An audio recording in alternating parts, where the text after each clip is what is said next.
all Federation starships in the Alpha, Beta, Gamma, and Delta quadrants. This is Josh Pritchett, organizer of the Northern Virginia Star Trek Meetup Group, bringing you another episode of The Lowdown on Lower Decks here on the Movers and Shakers Unlimited Network. I am once again flying solo as my cohort, Chris Pavone, is still out on assignment. So I will be bringing you the recaps of our most recent two episodes, episodes 403 and 404. So without further ado, let's get into our recap and hit it. So episode 403 is called The Cradle of Vexilon. So planet Vexilon, a Federation member world, which is built is basically an artificial giant ring in which the inhabitants live, and is controlled by an ancient artificial intelligence called Vexilon.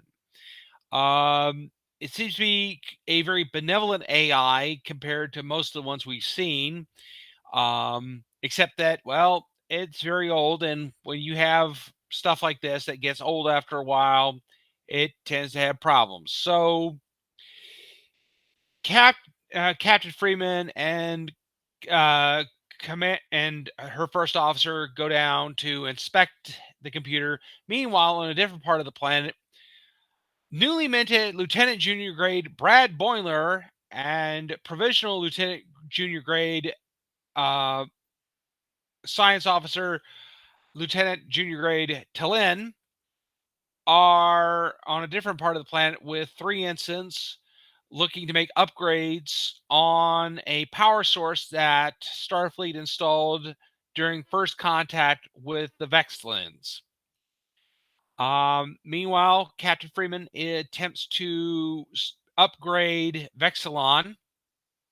Unfortunately, though, it does not go as well as planned, and it starts causing weather anomalies all throughout the rings. Meanwhile, back on the Cerritos, Mariner, Tendi, and Rutherford think they got the afternoon open, but no, Lieutenant Commander Dukes orders them to report to the Isolinear Chip Center. But those of you who may not remember, the Isolinear chips are essentially the little data packets that basically help the primary computers of the Cerritos to function. So he needs them to check through all the Isolinear chips by hand to find one that is faulty. So they start doing that and then discover that just when they've gotten all the Isolinear chips gone through and have not found any anomalies, it turns out there's a whole other wall behind the first wall of Isolinear chips that they have not checked.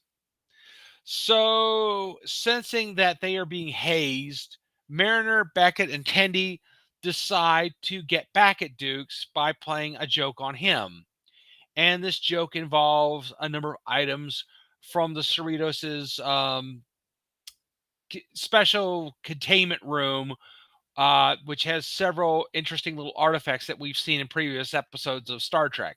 One of those being, of course, um, the game we saw in episode 103 of Star Trek Deep Space Nine, which, if you recall, this is the Calamarain game where people get trapped in sort of a pocket universe and they have to play these ridiculous games in order to get out. So they decide they're going to set that up in Dukes' quarters and trap him in it. But then getting back to the planet, Freeman is still having problems and finally has to call in Lieutenant Commander Bellops, the chief engineer of the Cerritos, to try to fix Vexilon. Meanwhile, Boimler, being so worried that his ensigns are going to die on his first command, has been sort of taking on upgrading the power system single-handedly. This involves him removing several energy pylons that are about the size of beer kegs, and he's doing this by hand, and of course, if he drops one, they could blow up. But then Talon points out that the crew that his team members have earned his trust, that um, danger is an acceptable risk for being in Starfleet, and so he starts delegating responsibilities, and they then have to put those pylons back where they were because they need to reboot Vexilon, or at least fix whatever it is Freeman did wrong. Meanwhile, Mariner, Beckett, and Tendi, Mariner, Tendi, and Rutherford have set up their little trap for Dukes. But then they see Dukes coming, and basically Dukes says that, oh yeah, hey, those isolinear chips, I'm really glad you could check those, because if one of those had gone wrong, it could have done something really terrible to Cerritos. And then they realize, oh well, maybe that wasn't a monotonous task after all. And then Dukes confides to them that he was going to see the ship's counselor because he's been having nightmares about being trapped in that same interdimensional game. So they realize they have to take apart the trap and also check the isolinear chips and also make sure Dukes doesn't find out what they've done. So Mariner starts talking with Dukes about this obscure Tellarite jazz that he really likes. Rutherford goes back to dismantle the trap while Tendi goes to check the isolinear chips. Well, Rutherford ends up getting trapped in the game and has to get through it the whole way through.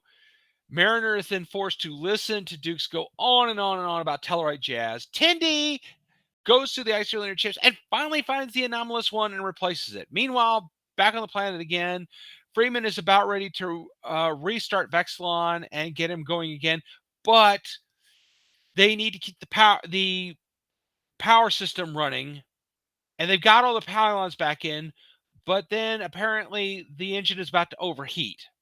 So Boimler has to stand by and get ready to shut it down before it blows up. And he orders his crew to depart. Talon tells the crew that, yeah, we need to get out of here. Boimler's got this. So they reboot Vexilon. Boimler shuts it down, but it blows up anyway. And Boimler ends up in this sort of weird afterlife with the glowy koala thing that we saw last season. We don't quite know what that is yet, but it's clearly got to be a reference to Twin Peaks somehow, because the koala talks a lot like the dwarf character from Agent Cooper's Dreams. I hope I just blew all your minds right now. Okay. Back on the Cerritos, Rutherford gets out of the interdimension, and Mariner and then Dukes is sending Mariner all these jazz albums for her to listen to. Boimler does get blown up, but is quickly revived, and that is where we end episode 403. Moving us right into episode 404, Something Stolen, Something Green. And this week's episode opens aboard an Orion pirate ship. And what are they pursuing? Oh, that weird little, possibly AI controlled spaceship that we've seen previously blow up a Romulan and a Klingon vessel. And of course, following to form, it destroys the Orions.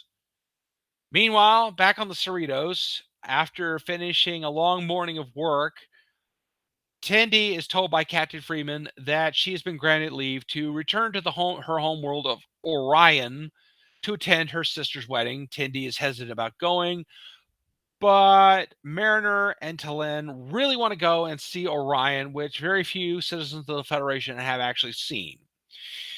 Meanwhile, Brad and Rutherford have settled into being roommates. As of course we saw back in episode 402, they became roomies. And it is going very harmoniously. They are very compatible, finishing each other's sentences. It's becoming rather annoying to Mariner and Tallinn. So when they have an argument that breaks out on whose turn it is to water their shared bonsai plant, they decide to go settle in the holodeck by playing dueling Mark Twains. We'll get more into that in just a moment. Meanwhile, the ladies head off to the wedding on Orion and are astonished by the opulence of Tendy's home estate. We do know from previous episodes that Tendy is referred to as the mistress of the moon, of the winter moon. I'm sorry to any Orions who might be watching today. The winter moon. And of course, everybody is bowing and supplicating themselves to Tendy. And Tendy's parents reveal that her sister, who is supposed to be getting married, has been kidnapped.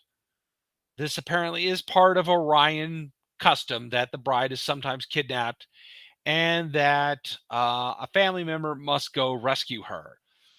And because apparently Tendy is the prime assassin of her family, something she has never told us before, it's her job to go find her sister. So she brings, of course, Tallinn and Mariner along with her. Meanwhile, back on the Cerritos, Brad and Rutherford are called to the bridge from their holodeck adventure where they're playing dueling Mark Twains and have settled their differences about whose turn it is to feed and water the bonsai plant. Well, Freeman is in negotiations with a Corathon, which, for those of you who remember, we saw them briefly in season 3 of Star Trek: The Next Generation, when Captain Picard and 2 other people were trapped in a cell with one. They are big, vicious, nasty people that are somehow more nastier than Klingons. So, Brad and Rutherford come up with the idea to get the Corathon captain to come aboard, and both captains play out the Mark Twain thing. Does not go well, but then the Corathon discovers that Brad and Rutherford have a bonsai tree, and it turns out Corathons like to eat bonsai plants. After the Corathon eats the bonsai, he agrees to let the Cerritos scan this nebula that apparently they were both interested in, but the Corathons called dibs on. Meanwhile, back in Orion, Tendi takes Mariner and Tallinn to a seedy Orion bar where apparently she is highly revered. And after engaging in a dangerous drinking game with some sort of scorpion creature, Tendi gets the next clue where to find her sister's ex-boyfriend, who apparently is working in some underground dungeon. This is a family show. We won't get into that. But then it's revealed that he has nothing to do with it. That in fact, the last time he saw her, he saw Tendy's sister. She was hanging out in this old spaceship junkyard. Tendy knows which one it is because apparently they used to play there as kids. So they go there, and Tendy's sister reveals that she wanted Tendy to come back because she wanted to fight her to prove that she was the actual Prime. And Tendi, surrenders, lets her be the Prime assassin. Apparently, this is a case of Orion wedding genders. Then they heartwire the junked starship so they can get her sister back to the wedding in time, which they successfully do. And of course, everybody's happy. Our crew returns to the Cerritos with lots of photographs of the really exciting and awesome Orion wedding. And that brings us to the end of our recap of episodes 403 and 404. Okay, so now moving into the good, the bad, and the Gorn. I think both episodes had a lot of great storytelling, especially Something Stolen, Something Green. Star Trek, and I'll get more into this when we get to the Gorn. It definitely was a lot of storytelling about the Orions. I like the fact that we found out the Corinthans like to eat bonsai plants. That's quite funny, actually. Um, I also like the callbacks to all the little gadgets we saw in episode 403, stuff from the Next Generation. It's truly once again another love letter to fans of Star Trek, especially with obscure little factoids. Uh, couldn't really think of too much bad I didn't like about it. About either one, I thought they were both, as I said, very well written. Um, the voice talents, of course, were spot on. Um, you know, I think that you know they really did write it well. But moving into the Gorn, so what I really wanted to talk, what really struck me about episode 404 in particular, Star Trek has a huge history going all the way back to the original series about showing interesting things about the various cultures of Star Trek in wedding episodes. Now, this started, of course, in season 2, episode 201 of Star Trek, the original series, The Amok Time, when Kirk, Spock, and McCoy had to go to Vulcan so Spock could get married. And then, of course, he faced the challenge of Kunat Kalafi. And, of course, it did introduce the character of T'Pring, who is a regular, of course, as we know, on Strange New Worlds. So we learned a lot about Star Trek. And, in fact, that was the first time we ever saw this, the Live Long and Prosper of the Vulcan Salute, which became a recurring thing throughout Star Trek, and of course, fans do to this day. Then, of course, obviously, we had the episode Data's Day, in which Keiko and Miles got married, and it did show a little bit about Japanese culture for Americans who weren't very familiar with it, but also, the life of various people on board the Enterprise through Data's perspective, and it showed more about his personal culture than anything else. And of course, who can forget the Deep Space Nine classic episode, You Are Cordially Invited, where we saw Jadzia and Worf get married. Now, while of course we did know a lot about Klingon culture prior to this episode, we had never actually seen a Klingon wedding and what goes on with that, nor had we ever seen, how a Trill might actually conduct a honeymoon, or, what Jadzia had to go through to prove herself. So again, real interesting. I thought once again, having this episode, we get to see about, with Orion's, what that's like. And obviously, straight, sorry, Lower Decks is meant to be the comedy show of the Star Trek franchise. And it might seem a little bit silly, but then again, with a society like the Orions, where morals are very askew compared to a lot of the other races throughout the Star Trek universe, it was really interesting to see how that society manages to function. And I thought it really showed a lot about Tendi. We did find a lot about her backstory, why she didn't want to be a pirate. But oh, wait, she turns out she is a prime assassin, which I have seen several episodes where she has used various fighting skills to defend the crew, including kicking knives out of the air and beating up various people. It's quite obvious that Tendi is really a badass. So good on her. And but again, it was really fascinating to see more about her background and her character. So hopefully we will get to see more of that in future episodes. Um so right now, no major Star Trek news this week.